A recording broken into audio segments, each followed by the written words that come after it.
tikulandireniso program ina ya Timvetse kuchokera kuno ku MBC television komanso ndikulandireni nonse momwe mukutitsatira pa MBC radio 1. Program ya Timvetse cholinga chake timakupatsirani nkhani zomwe zikuchitika mdziko muno ndi cholinga choti pamapeto pake inuyo mumvetsetse.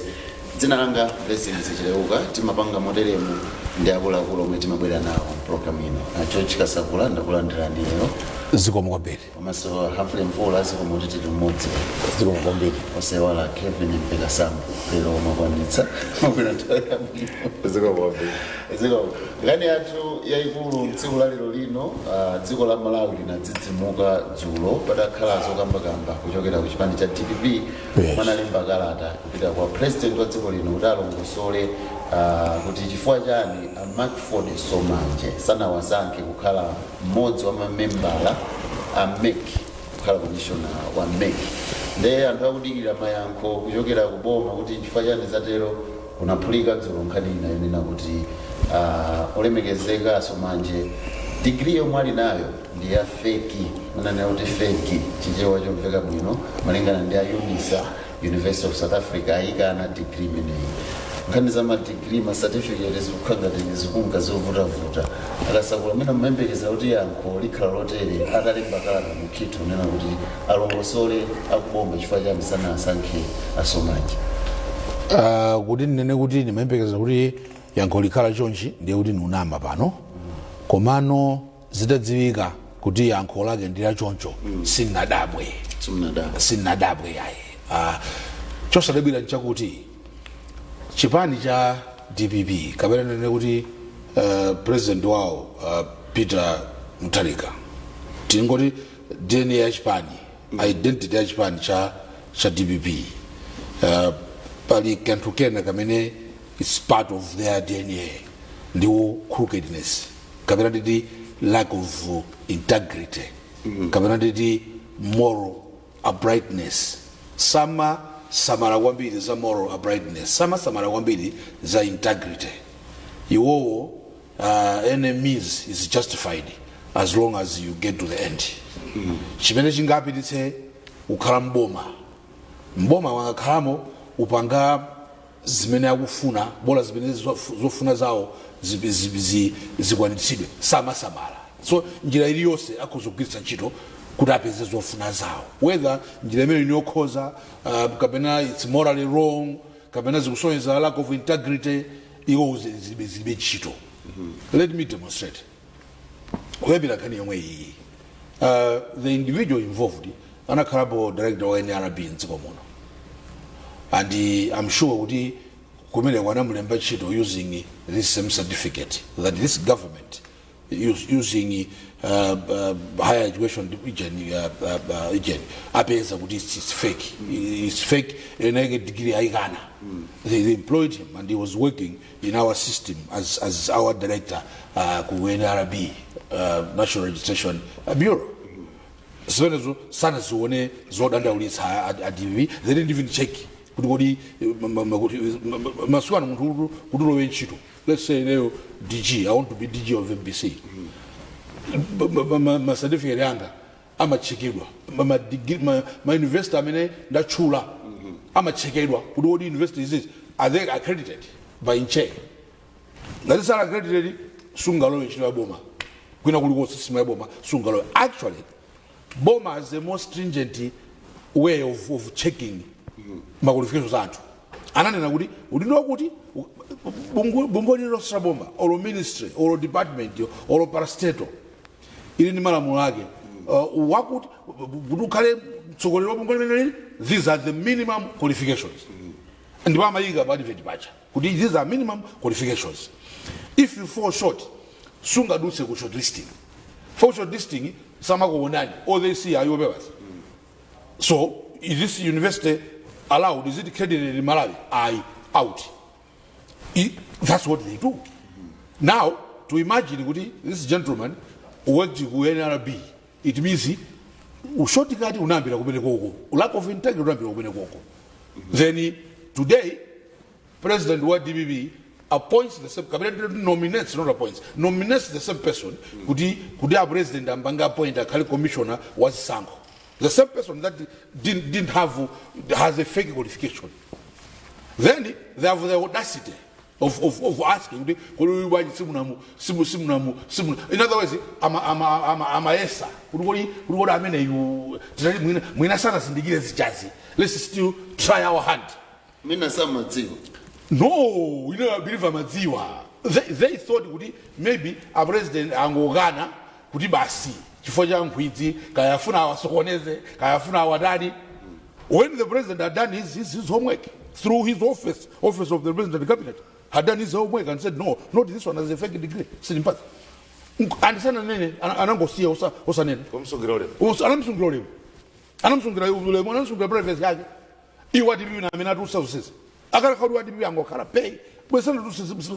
OPC would have been forced to ask is it the in chair to reveal they wouldn't have been forced.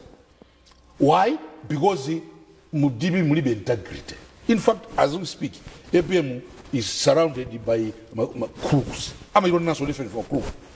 If it didn't end a crook, needing Dalama, Obafuniko crook. That's the person that is vice president. Kwa Peter Mteriga, kusento Johnny Gangata. Ajisari amanena zambili bili. Ile ninaokuba because okuba nzaba my vote live and also kuona. Ile ninaokuba. Ile mabama vote.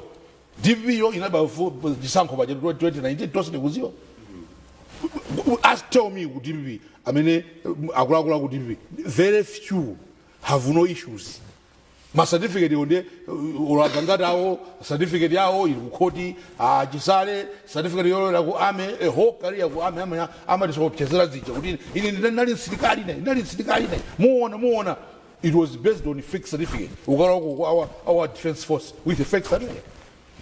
So to me to cut a long story short sindi kudabwa and china chimene ngati ndona kuti anthu amabangari underestimate a president Lazarus Chakwera.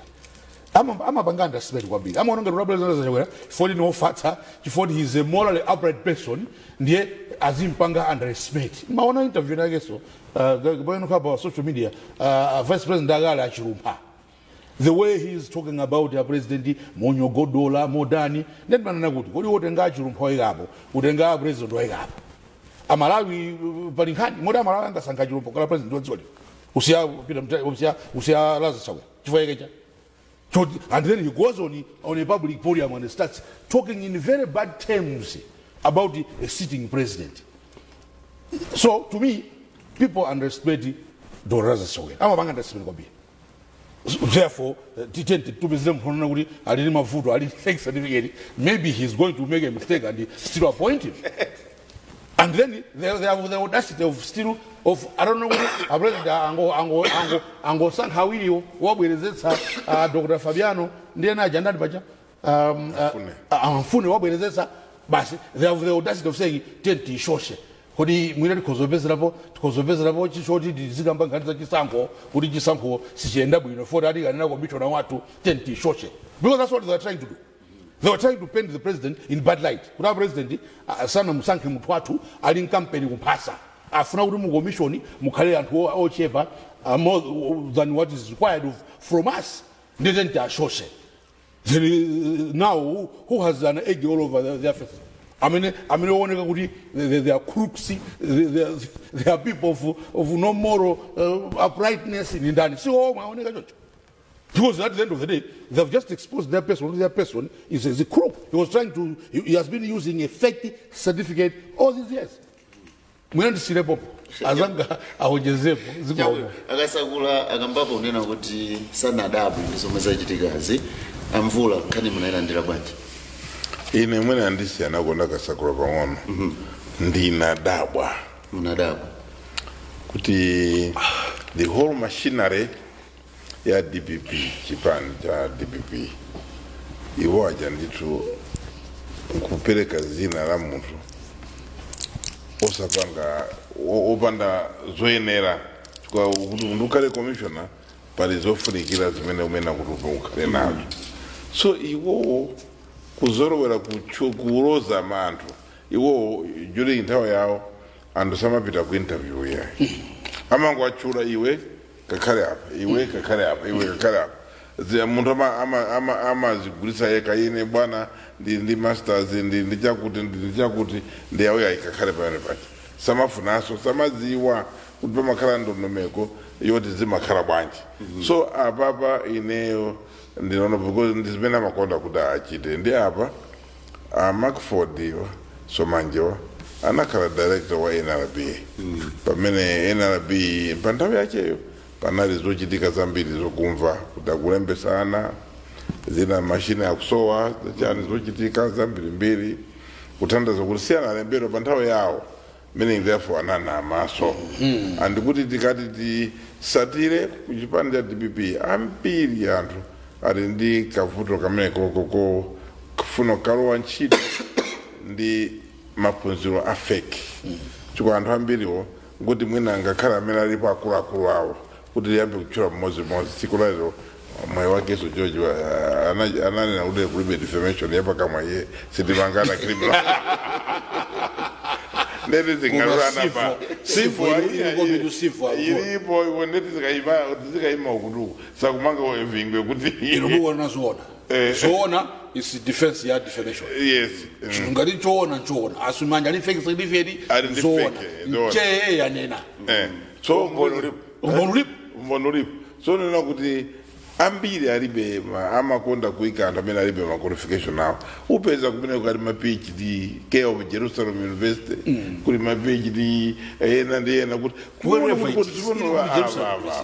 ata skulu yake atapita kuti kodi umapasana dokotala wena matenga madokotala akukhala mabodi machairman ya mabodi kupeza kuti ndi PhD yali janja sitinga sikulina zachula kuti awa amayiwa abambo awa chachocho akuti ali ndi ambiri ali kumene koko tikafuna kuti tiyike pa ndandanda tapeza ambiri and silipiraso pataliso nkhani tapita ku court tikapezaso kuti agangata akunena nkhani ya fake certificate Gisare akunena zachani za fake certificate agangata ndi vice president God forbid akuzokhala running mate ndikuzakhala vice president wa ziko uchakufuna kwambiri uchakujira every day awa Gisare akuti boma akawina mpita ndoto azaendesa boma ndiwo zizaona iwo so nawo sali ndi nkhani zawo za ku court za ma certificate.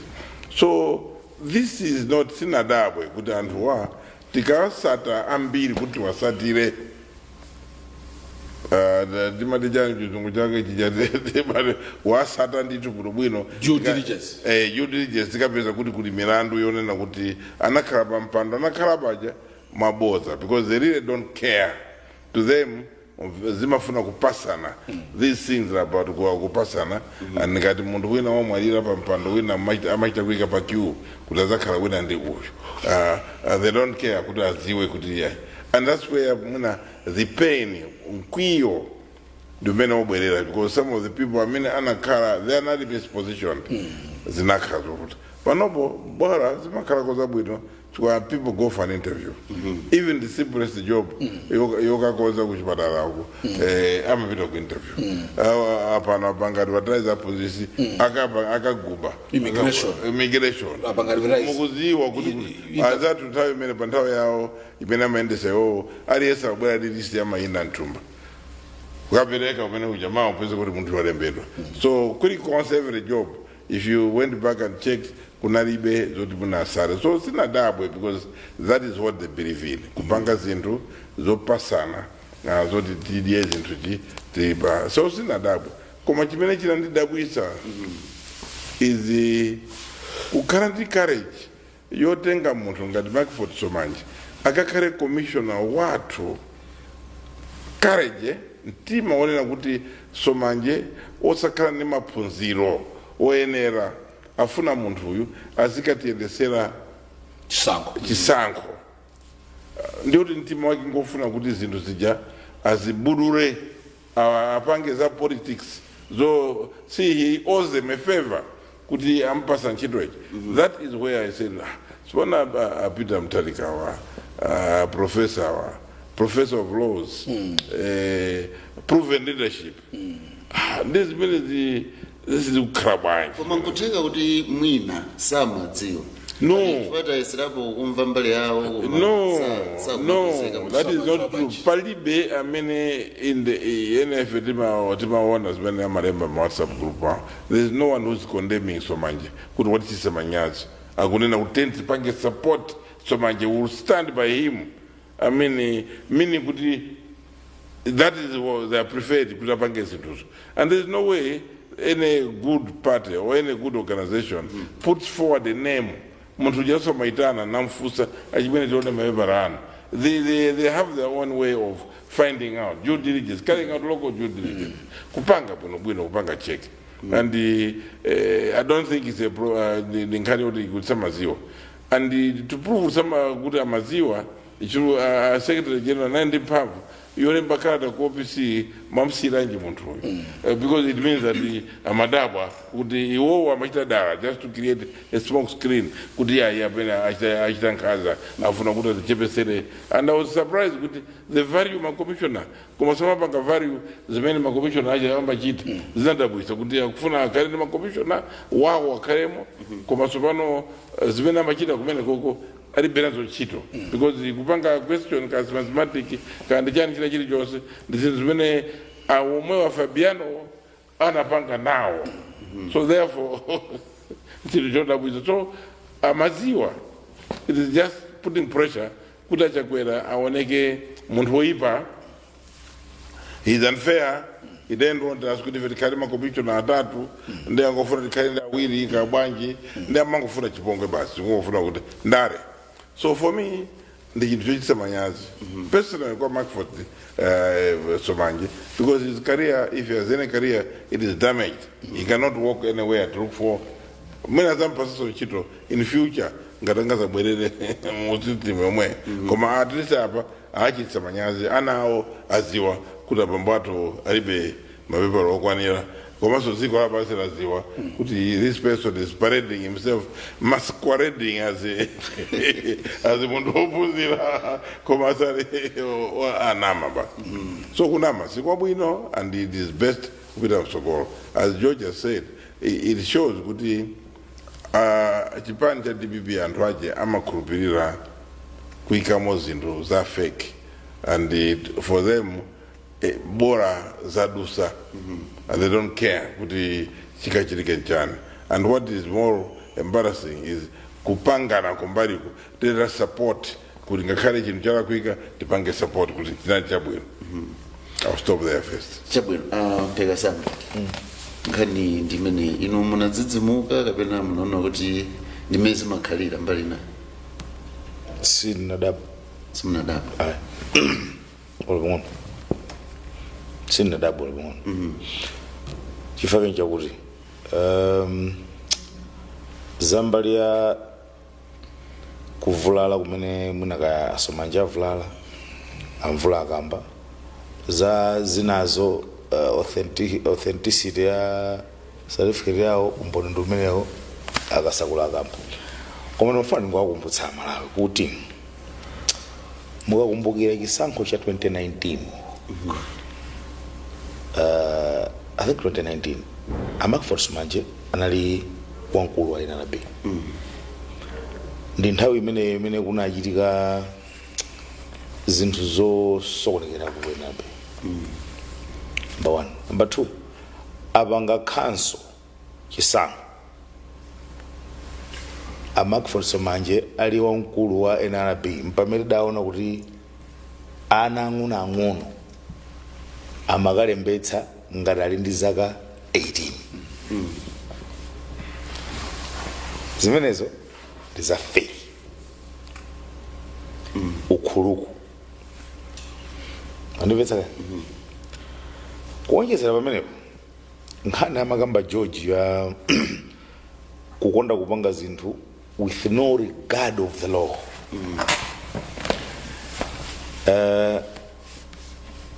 Tikuthamangira kuti talowa 2020 mpamene tinadzamba kuzindikira kuti bungwe la Admark bungwe la boma company ya boma inali ndi anthu opitirira 4,500 company ya boma kumene kuja kutachitika audit ya anthu ogwira ntchito kumeneko anathamangitsidwa ntchito anthu ambiri panopa adimaki kuyenda ndi anthu osapitirira 2000 the whole Malawi andimvetse ukhuluku ku Eskom chimodzimodzi kunachitika zomwezo kumangolembana ntchito with no regard of the law chani osatsata kena kalikonse kamangidwe kamisewu munthawi ya TV fake amangozira bola uwale nthawi yachisankho ija fake wandimvetsa nkhani zokhudzana ndi ulimi kachani even makuponeneniwa fake akatagawa 800,000 ndio dogawira 300,000 enaja au kagawana basi kumagapanga scan nkumatenga ndalama zija anthu osatani osalandiraso fake mwandimvetsa koma I think chofuna kuti tiganizire kwambiri ndi chimene chikwapanga DPP kuti adzifanzere kuti munthu uyu tisanapereke dzina lake tampangane scrutinize mwandimvetsa chinthu chokhacho chimene chingachotse nzeru chimene chikupangisa mpaka na anthu adzifika poyiwala zinthu zofunika choncho kapena kupanga disregard zinthu zofunika choncho ndi chani ngati pali chinthu chimodzi chimene DPP has thrived on DPP akadakhala munthu tidakanena kuti ali ndi ana onse amene a DPP adabereka chipali cha DPP ndosulitsa kusula makudzo kupita kwa ng'anga ana onse amene DPP idabereka kaya nkuina chisankho kaya ndi chani anawo ndi osulitsa mwandimvetsa palibe chisankho ningoti kuyambira kubadwa kwa DPP m'Malawi muno nkosulitsa chifukwa chipani chimene mazolo chidawina chisankho ndi cha UDF yes kuti akapezeke mboma kusulitsa kuzemba. Until today, former President Bakiri Muluzi is bitter. Dr. Bakiri Muluzi is very bitter about how he was treated. Fake. He was tricked. Manipetsaka kumene kundere mari kusulitsa mwana oyiro kasulitsa kwasinga fake manipetse tibwere kusankhidwa koyamba kaya kwapita muthalika ena so amati kuwina landslide ya bingu sina liso landslide atada apangaso zina zake fake manipetsaka maoti fake adayamba kulembedwa ndi munthu amene adayambitsa chipanicho chiyambi chake chechipanicho udapanga chipungu anthu ena iwe sudapambane anthu aja kuonongera ndalama fake mwanipetsese kubwera papita muthalika kuwina koyamba fake mpaka nakulumbirisana usiku mpaka naweruza kumalira munthu wamkulu pa kamera ngati pano misons an experienced judge fake mwanipetsaka kubwera sa 2019 ndenyanyi mpaka naukatulano machani tipex fake mujano anthu amati yayo taziunikaniza kupeza kuti pamasintha panamba fake mwanipetse kenaka kuchoka mafeki ndi kwatchula watu ndikusulitsa kuja chabwino mwanipetse mafeki osanatchula papa kusulitsa kuja ndiye ulendo uno 2019 ndiye pale padalembedwano fake wankulu aizi musadzachireso awasozola chimulire nje anali vice president sizinachitika ichisankho sichinachitika fake mwanipetse ndiye ulendo uno singangauja aone kuti adamwalira kuja amakasulitsa mwana kuja kapena pali nyimbo ine akamati konse nkotseka sing'anga sakuvomeranso kupanga zokhuzira ndi chisankho ayi zonsezi nkunena kuti mwina uyu potana likwena la B akapita kumene kwakakhanda access kukachinthu kaja kuti kaniza kacha loko uja mwina akadziwa amene kutsekula kwake poti iyeyo amadziwa izi mwanipetsaka koma zimene zachitikazi ndikhulupirira kuti zidakaphunzitsa tsopano a DPP kuti kumwambako kuli mulungu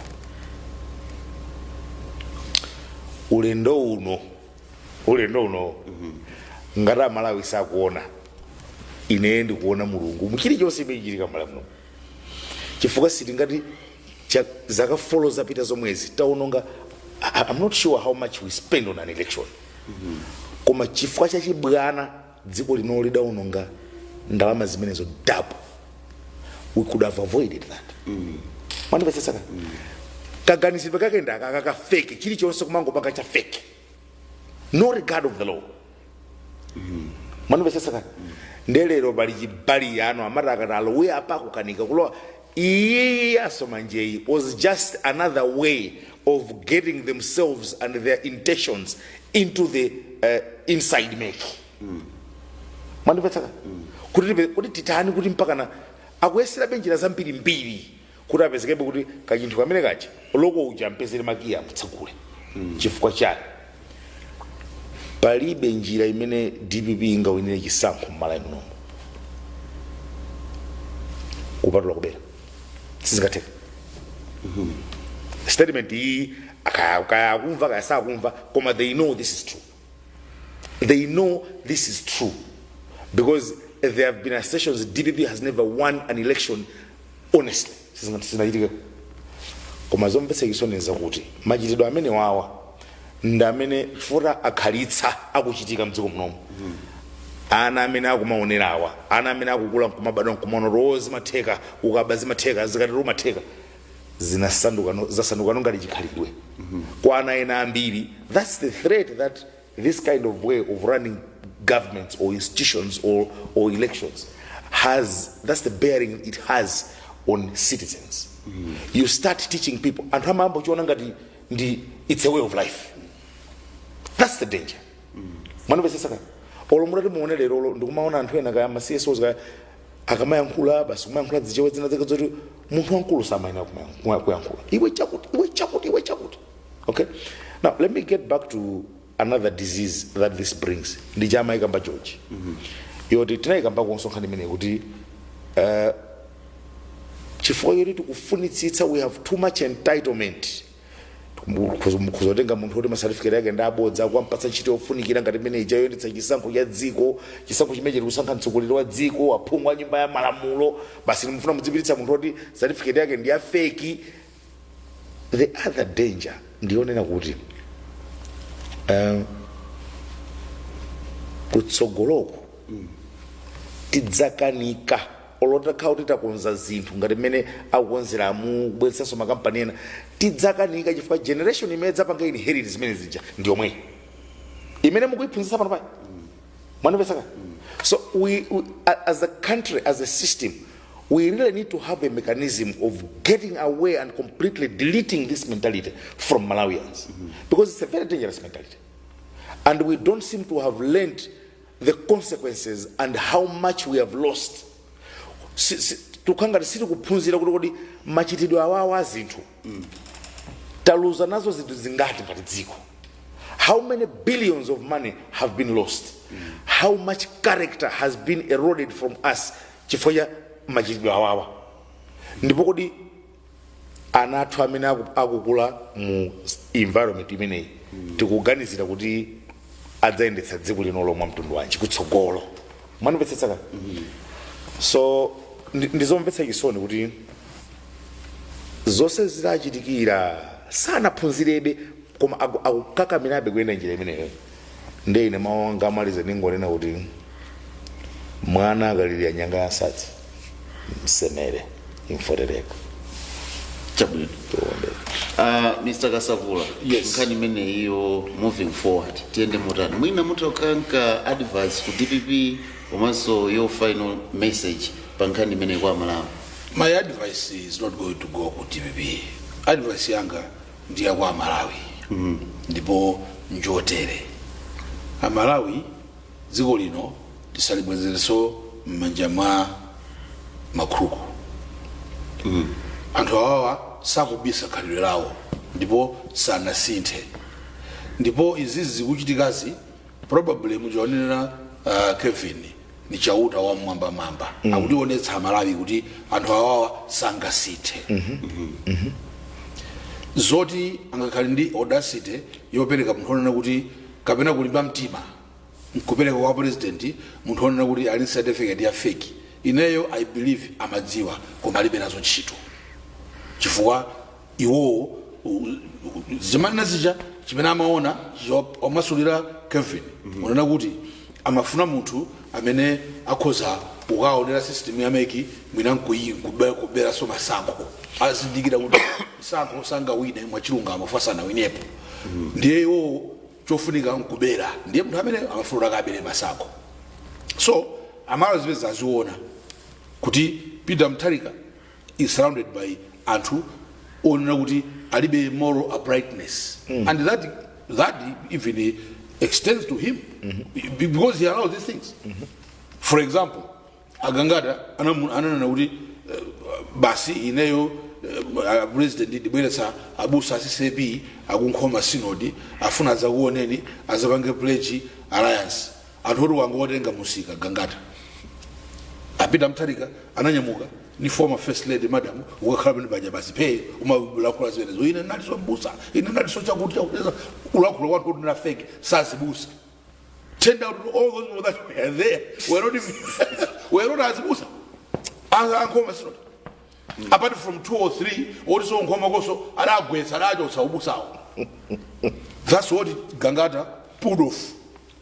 Nkubena nazo wapita Mutharika bere bonengende ukhala mpando ali mlongo ndazibusa ankhoma synod. Ura muri yoy Nengende basu pando nengende lokho abusa ngozo. Kera ko basi rusa president ankhoma synod. Ashamananga a general secretary ankhoma synod abusa vaso kajiba rusa fika ndo siruwazi watu if abusa tusana bile kumeneko. Awina atatu amene kumene koko yes ndabusadi koma wono twali pa milandu.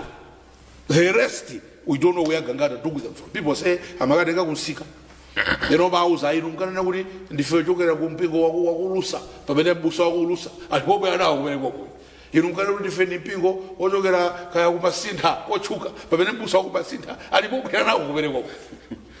Peter Mutharika allows that crookedness. So my advice, we're going to force advice, blessings. Advice yanga yubira kwa Malawi. And how tisasegerere. And how tisasegerere. Let's first and foremost, we need people that we can trust, people with integrity. My systems amboma atabwera president azachagana kuti back to rule of law. Today, nobody is going to go to any position in government without following procedures, without following the law. Every institution in government in Lamulaki, even MBC, has its own law on how there will be a board chairman, there will be a body, there will be director general, there will be employees. All of us are governed by that law, and this government, as an example, this government, not necessarily that happens. There's no interference. That's what has happened in the whole system. It's been cleaned.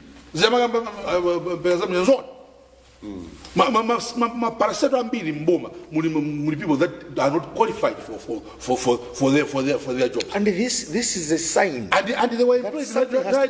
Amango bide the qualification was royalty to leadership. Amango basa ina kasalu kasaza ngalimoto mwana wa daddy. That qualifies people so kaga direct no BC kakumera kakuti. They didn't check qualifications. They actually, not just qualifications, they didn't check even the law. Every public institution, every government institution, in Lamulake, Kutikarepo in Lamulake, Arakapanga pass to parliament, Kuzakara Mera, Kuzakara MPC, Dipomana Muraga Zaka Makuti, and Huagas Moro, Zose, what did Ramazan was Ponya Umango Bonya and Maudito. You wake up. You will cut up. They were not even ashamed of broad daylight. Actually, today, when I see Mabungu Yena, Kayani, Aumenya Fulu Gandani, I will call some bidi. Hey, Fubangasako, you will Bangasako.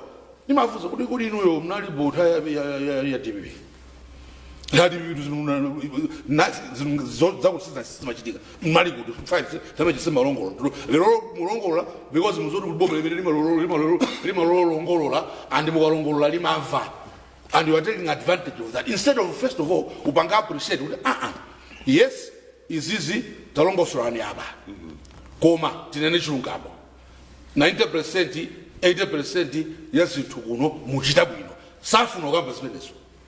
For now also ni makuruku munthu wachilungamo ayenera avomereze kuti boma la Dr. Lazarus Chakwera zinthu zambiri azipanga reset, azichita mmene zimene uchitikira, mmene malamulo amanenera, mmene amalawi ena akananenera kuti zichitike through their representatives ku parliament.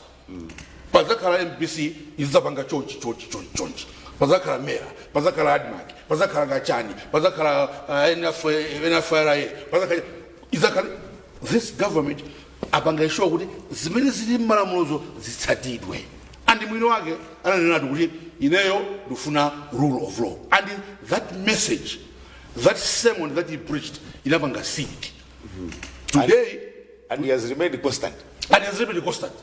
Today, I'm not even I would different because these things that they are doing, commission, qualified, is not morally upright. Because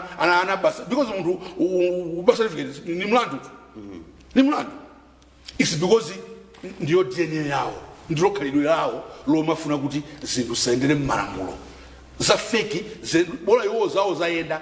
Ifeyo kumene kuti bisa ku munthu kumeki amene akachita zathu, amene akaona kuti systematic icho akachitsekula uchiona nkati kuti systematic icho chili bwanji kumene sokuphwanya so malamulo mwinankuka chitako ukaponyamo zina umene ukaponyamo zina tipitisa amene zoti munthu uyu ngombe a president ayiwonera badali ayiwakha wala auti agent muyese ifeyo tipushebe. Actually I admire their courage. I really admire their courage and steadfastness. They knew this guy had a fake certificate. They knew when they were writing that, when the kid was writing that press statement, that letter, he knew. Fake certificate. You think so? Yeah, they were trying their luck. How can he? The idea, Kevin, is to have this person allow everyone to make us. I mean, if we have a chance.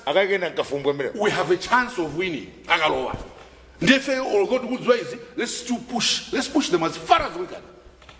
Then you pray. If I'm gonna find a certificate, I'm gonna use this certificate. I need integrity, which is important. Integrity. That's why they are able to say, if you go ni nyama, tifuna dipe tigaje. It's not service. It's service. That's why they are able to say, if I go back,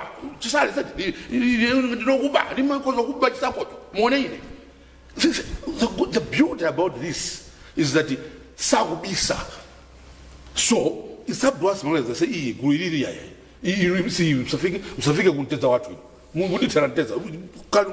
Ntezangwana ufuna kulisa bila usiku. Magoso. Musabwere kunteza ongwana. Ufuna kulise anabile usiku. Jibile fisi anabile usiku. Anhani situ muje ni mumu. Ati mwisho tibagejani inumagoso musabwere. Mwena ndi mile bomo. So advice ni kwa Malawi. To answer your question directly. Kwa Malawi. Zimene zikuchitika chifoti cha uta akuti tsekula maso. Afuna tione what type of group is the DPP? What type of group, what type of culture is DPP? What type of group is surrounding Peter Mutharika? Lero sindikamba za ODH. Sindikamba za ODH. Today ndikukamba za integrity zokazi. Chabwino. Ziko. Amvula. Ngani ndimene maliza motani. Mene ngoyamba ndi later moment. Umesa asoma njenda mene ntawija anadi joint press conference nthawi ya Janasa. Amanena kuti when the opposition then Chakwera was demanding kutakapange audit. The same thing they are demanding today. Yes. Amakana kuti malamulo amatani. Amakana. So today malamulo asinta zwana kuti asinta. Anyway, you nango do some advice.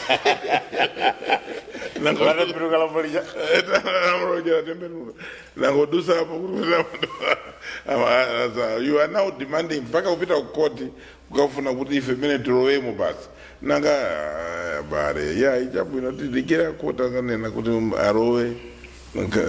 Anyway, advice ya ine njona kuti ndizoona kuti anzatu achipani cha DPP amakhulupirira za ukhuku. It is for that kantima kamene koko kamene Malawi 2020 andawakana.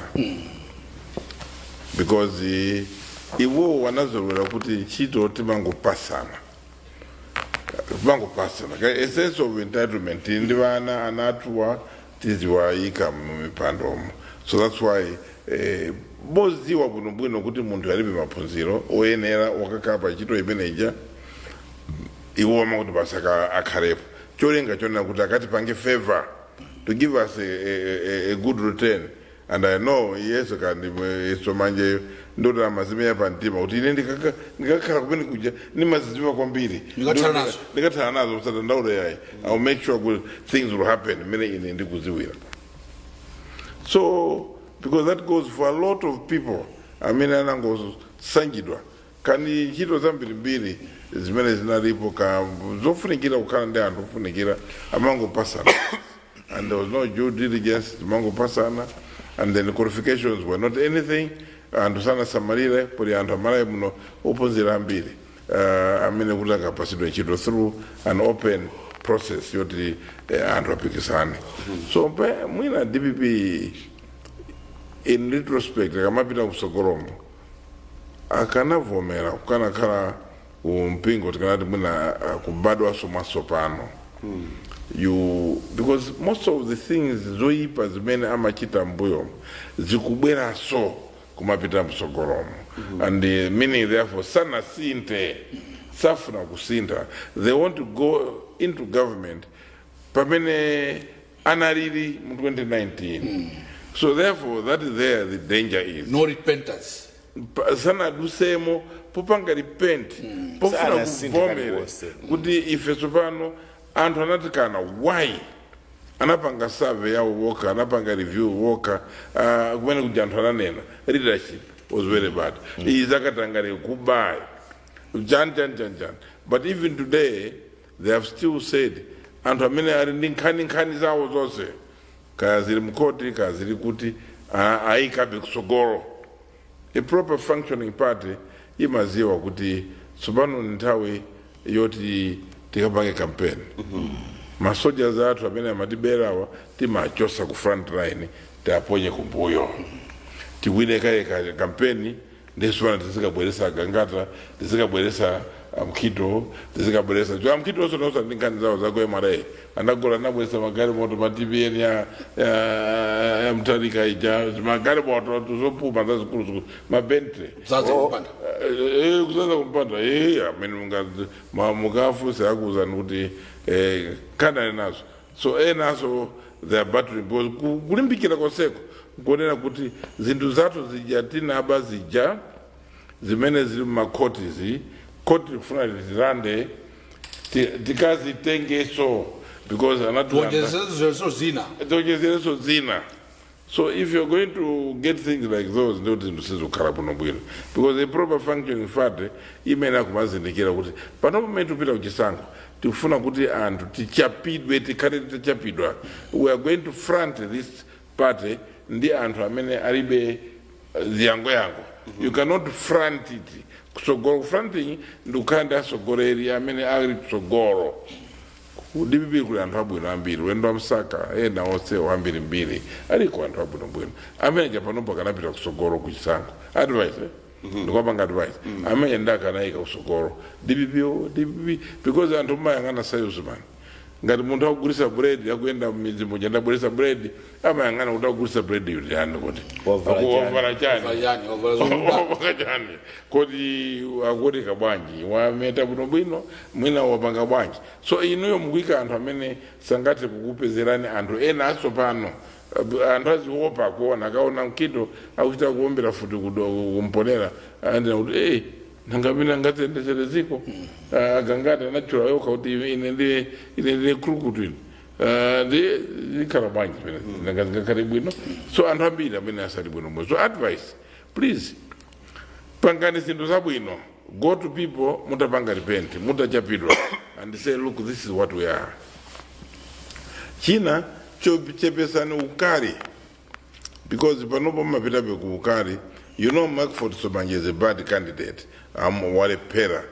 Instead of saying, look, give us a chance to identify somebody Mungu gembala kuti yemweyo basi feyo yemweyo basi nangapa ngabwanja against the law. How do you expect your other friends akweteza boma ndondomeko yabwino achakwera avomere munthu amene yasala wabwino sabanga chonchoto sizimakhala bwino. So advice yanga njonena kuti please zichapeni konzekirani bwino kupita kusogolo and mulikonde zikoli musangokhala ndi ka sense ka entitlement ife tikufuna tilowe mmenemo tizikadya.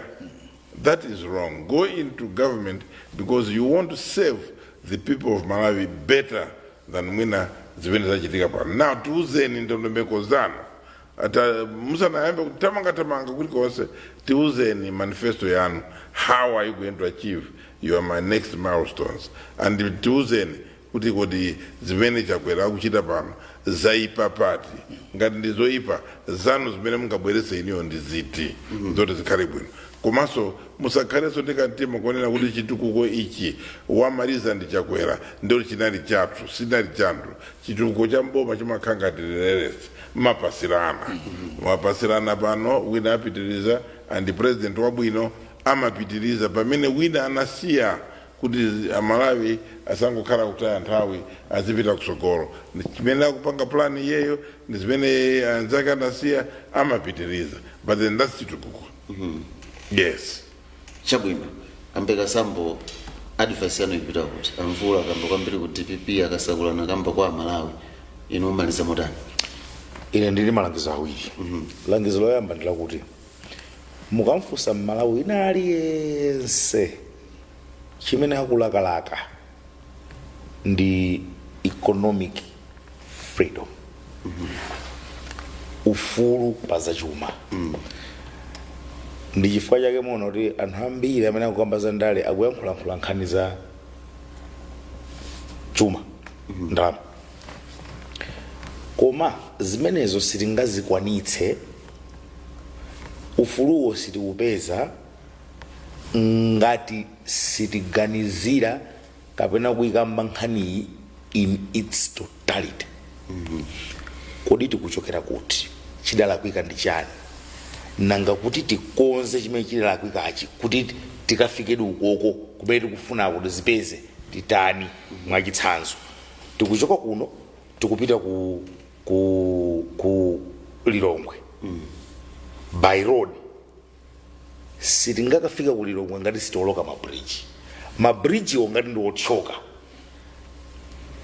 Ansala sikuti kwanayo ansala ndi kumanganso mabridge kuti tikafika ku Lilongwe. Mwandimvetsa kale ndikutanthauza chani ngati tikufuna chakudya chochuluka tiyeni tilime katatu kaya ngati fertilizer wadu tiyeni tilime mbewu zina zoti sizifuna fertilizer nanga nkhani ya ng'amba chancha tiyeni tikonzenso ma irrigation schemes. Tiyeni tidzilima mphepete mwa mitsinje imene sita kumeneko ndi kumanga mabridge iwo. Koma mabridge amene wasilinga amange ndi makhuluku sizingatheke. Number 1. Number 2, munthu amene adalephera kale sanga kupatsina ansala yolondola olomuta mbwereza kateni. Mukunimvetsa kale kuti tifike panopa kuti tizinena kuti tiyeni tingachakwera anthu amene ankulata atayendetsa dziko lino 18 years 16 is it 16 14 years. But we are here because we can't employ our kids. Companies were sold. We have to start bringing back companies. Zana president amasukula chi company jina kublanda Yes. Backrest. You understand? That company used to be, is it Grain and Milling? Grain and Milling. Subsidiary. You understand? They are now bringing the companies back. Bridge no kunanachi. TNT bwere tsenso chimene ticha. Koma zimene zikazo sizikadabwera kukwada khala kuti magetsi sada kuonza achakwera. For kama company sabwera dziko panda magetsi. Manifesta. What am I trying to say? The only answer to what Malawians want is to rebuild the bridges, reconstruct all the necessary things. Manifesta. Langizo langa lachiwiri ndirakuti Timvetse kumapanga undermine Dr. Lazarus for amakhalajera. Actually, that's the biggest strength of our president. kutukwana kwa mtsogoleri si utsogoleri, ukali wa mtsogoleri si utsogoleri. Zimene zozo tidaziona kale takhala kunda atsogoleri ama aukali mdziko muno. Mwanimvetsa tidziphunzira Amalawi takhala kunda atsogoleri aukali mdziko munomo. Kodi tu zimene chisankho chimene ndipereka chitsanzo, chisankho chimene Dr. Chakwera adapanga cha IMF mwachitsanzo eti big adapanga, you remember? But what were the results? Mafuta kunalibe muno chipwirikiti. Mwanipesa kani? It is the manner at which you use approach imene kuisa ntchito olopo yamphana na anthu aja. You understand? Osati kwa nyoza pa gulu kapena kuti handle those people. They have been here, they have assisted us with patience and proper decorum. Mwanipesa kani? Makosana ine kuona kwanga ndikuona ngati kuti tayamba ndakaimwasuntha tikauloka pa zisankho tikambirana kutsogoloko. They feel respected and you don't give them any reason for them to start attacking you. So we have a president who chifayori takhani ma president aukali tidazowera zimenezo takhani ma president omatukwana ndi kunyenya hey I will smoke you out here, a ton of bricks timuona ngati ndemphamvu zimenezo ndemphamvu izi ayi mphamvu sikutukwana mphamvu sukali mphamvu sikuzazira mphamvu ndikupanga ziganizo zoyenera. Mwanipesetse ndikupanga ziganizo zoyenera osaopa chisankho. Mdziko muno mitengo mulibe, mvula ikuvuta kugwa chitsanzo chimene mdziko muno mvula mulibe, sikugwa bwino, we have climate change problems. Koma kuti pofika 10 years yakutsogoloyi Amalawi adzakhala chitukwana bwanji koma nangati tani kuti adzakhala chakuchokwanira olo mvula itakhala sikugwa. You understand? Proper analysis of real problems of a country. Mafuta kudula. Kodi awarabu kula bwanja. Awa bwanja. Awa kuti ndikweza mafuta fanyani. Kodi sitingapesa kumena amagulitsa mafuta mochipa. Kumena apanga mafuta kuti ndingakafika ku bwanji. Fa ndizotheka ndivota nzanga makatenga kumeneko. Analyzing problems of a country, of an economy with honesty, intelligence and patience. That's the kind of president we have in this country. Koma chifoera maraka tukwana akapanga zawo zibademonse saya nkama ngoridu nkoma ganiza kuti Dr. Chakwera is their equal. Koma the area you realize that guy is smarter, the better. Mvula ngonjezera point mozi wandiputa ndugu iweyo ndakuputa nene kuti ndizoona kuti muna Chakwerawo osati mwina amaganiza bwino kwambiri chiko mavuto aziko lino economic aziko lino sadayambe lero anayamba kale.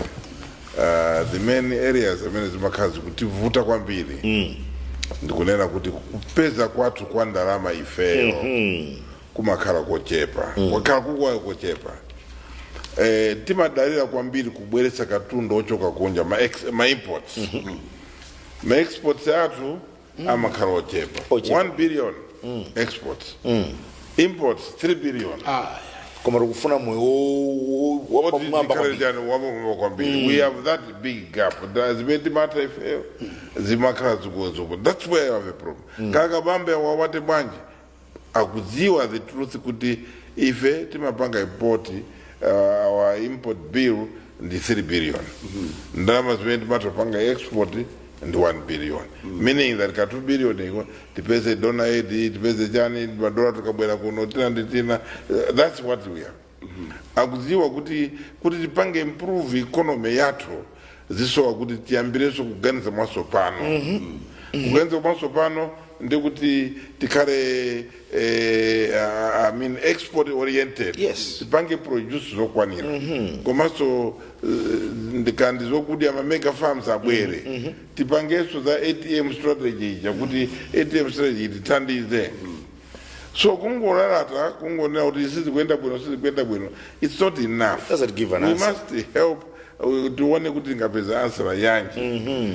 So it does not lie in kupita ku Africa banki ya ku Egypt kukabwereka ndalama za madola kuti tikhale ngati yapanga adi pa 1 billion yathu ya export because you cannot create ndalama zoti zilowe mu export pakale buffer by borrowing. No. And ukruku wene tunalina wachokola nzatu wa DPP anakamo yawa upanga za ukruku silandezi masema. So mundu akamafuna kuti dipange zindanyuwani. Let's look at the efforts amene mundu wina akupanga pantawi imene yoyo kuda kuzipanga bwanji. Power is our problem. Use of the rail is another problem. One of us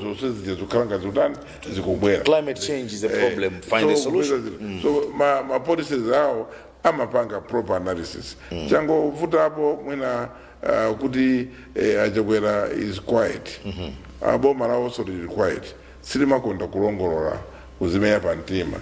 But they like sitting down and working out, doing a proper diagnosis. There is no way anybody can tell you kuti zimene aziyamba Chakwera izi angaza zisiye ndikuzayambiraso. Because for me, inapanga pondale ondizipanga pondale ndimaziwa chinthu chimodzi kuti the difference between the 5 years and the several years before, I see every Malawian is going through the same pain. Kare timakhala tumazota ife ndifa kuboma ife silimamva njala because tikudya ndawo ya DPP Kalimeno, amvula kale? Yingo kore ndo etu mwakupesa kuti ndife UDF ndife we in government. Abeko politics. Abeko politics. Wanga na makali sima wana kuti kare UDP you had a difference because aboma amena uboma mazipanga save but Jaguar is not making a difference. Kandi mundu MCP is going through the same problem. There's nobody who is benefiting by saying in MCP in Nkasako by virtue of the fact that everybody is being asked to work very hard to earn a living. Spirit self-reliance, self-help, as one nation. With proper direction. Kulibe buntu amene manene kuti ina better Malawian or more Malawian than anybody else. RES is treated equally. Yes. Rule of law applies to anybody. Jaguar has fired people on account of organizing yes. and they're still outside and until the court decide otherwise. That would not happen because you would protect your own. You would allow them to bring in fake certificates, but you allowed all the roads to come into the system. The group has been a system when Mangofuna Ningoinges and the Kanda Pajonda.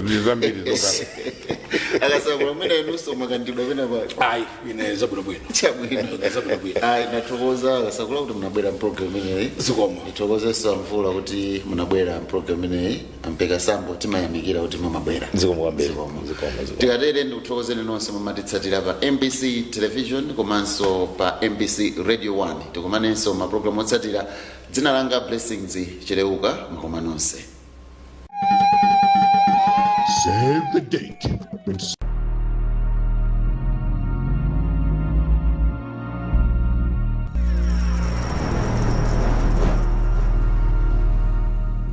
7th July 2025, Malawi's inaugural Arts Festival at Umod's Park, where there will be visual and performance arts featuring Shadow of Sovereign, a play by Leslie Ndovi Jr., directed by Mishek Nzumala, and featuring Flora Soya, Nyauyu, and Mpundu Jomira.